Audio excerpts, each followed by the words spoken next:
आपको दीपक भव में आप सबका हृदय से स्वागत है। नमो बुद्धाय। तो अपने ज्ञान मार्ग की साधना को आगे बढ़ाते हुए अपना अनुभव साझा करेंगे।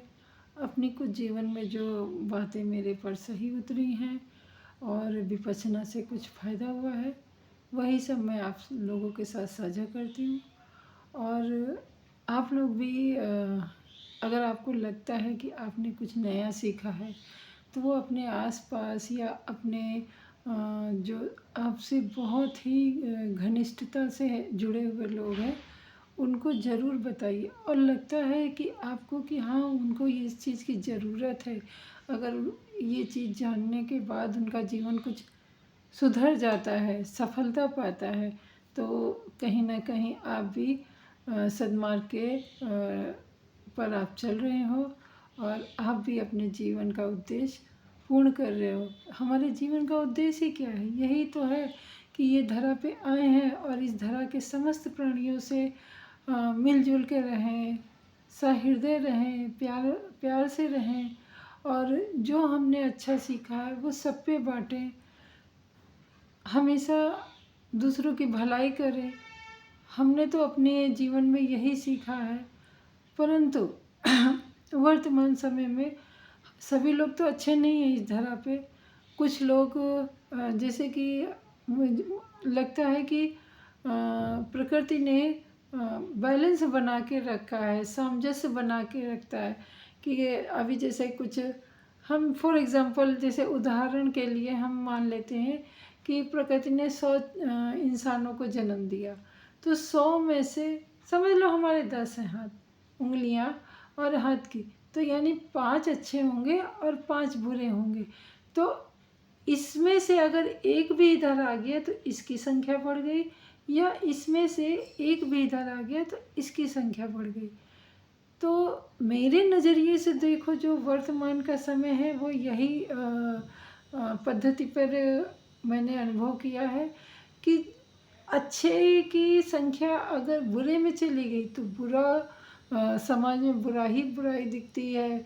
और जैसे कि आप वर्तमान समय में देख रहे हैं कि लोग कितने तृष्णा उनमें भर गई है, उनमें लालच भर गया है। लालच के चलते वो कितना देश के प्रति भ्रष्ट हो गए हैं, देश के लोगों को उनका दुख दर्द नहीं महसूस कर रहे हैं। और जो गरीब हैं वो बेचारे मतलब कहे मोह माया बहुत ज़्यादा बढ़ गया। तो यानी हम ये पद्धति यहाँ पे लागू कर सकते हैं कि शायद प्रकृति ने जो इंसानों को अच्छाई और बुराई में बांटा है, तो इस समय बुराई का पलड़ा थोड़ा भारी है और अच्छाई का पलड़ा थोड़ा कम है। इसके लिए बुराई पे अच्छाई पे बुराई हावी हो रही है।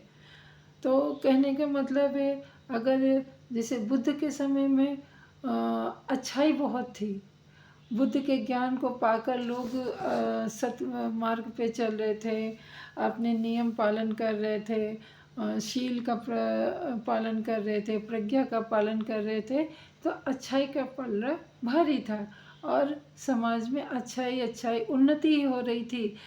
सबकी उन्नति हो रही थी, ज्ञान विज्ञान साहित्य कला सब चीज़ की उन्नति हो रही है। अभी आप देख रहे हैं क्या हो रहा है समाज में यही हो रहा है ना कि मतलब बस देखिए, आप निकल के देखिए, आप लोग खुद निकलते होंगे अपने घर के आसपास, या अभी मतलब सड़कों का क्या हाल है, पानी का क्या हाल है, प्रकृति का क्या हाल है, और प्राकृतिक आपदाएं भी बहुत आ रही हैं।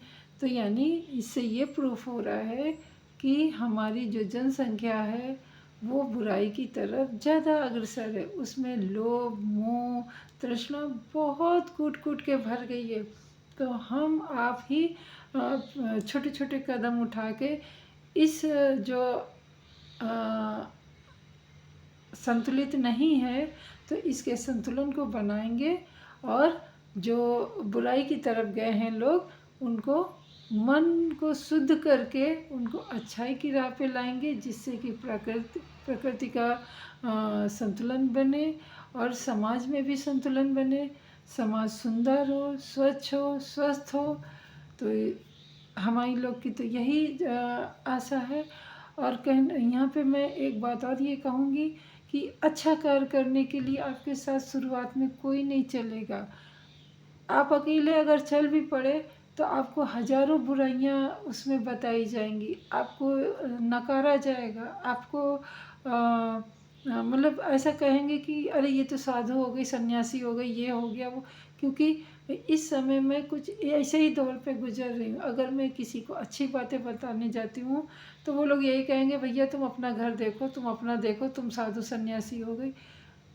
जबकि मैं इतना मतलब कि जैसे मेरा जीवन सुधरा है, मैं भी गृहस्थ में हूँ, मेरे भी घर परिवार है। घर परिवार को देखते हुए अगर मैं अपना मन सुंदर और स्वच्छ रख रही हूँ तो आप क्यों नहीं रख सकते हो? आपको कुछ 1 रुपया भी नहीं खर्चा करना पड़ेगा और आप अपना मन को स्वच्छ और सुंदर बना के अपने घर का तो भला करेंगे ही, साथ साथ में अपने समाज और देश का भी भला करेंगे। जहाँ नीति होती है, जहाँ नैतिकता होती है, जहाँ शुद्ध आचरण होते हैं, वो घर भी महकता है, वो समाज भी महकता है और वो देश भी महकता है। एक बार करके तो देखिए। हालांकि आप छोटा सा ही कदम उठाएं, आप किसी को नहीं, पहले अपने आप को सुधारें, उसके बाद अपने, अगर आपको लगता है कि अपने परिवार में किसी को बताना है जिसका मन मलिन है उसको बताइए। अगर वो सुधरता है तो बहुत अच्छी बात है।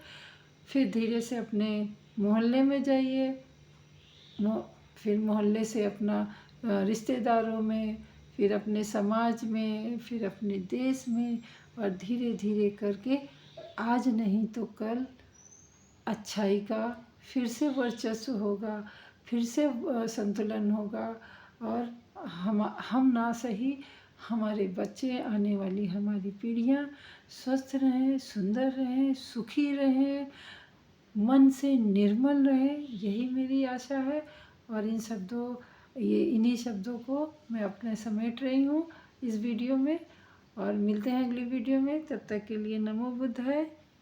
मंगल हो आपका भी, हमारा भी, और सृष्टि के समस्त प्राणीजन का। नमो बुद्धाय।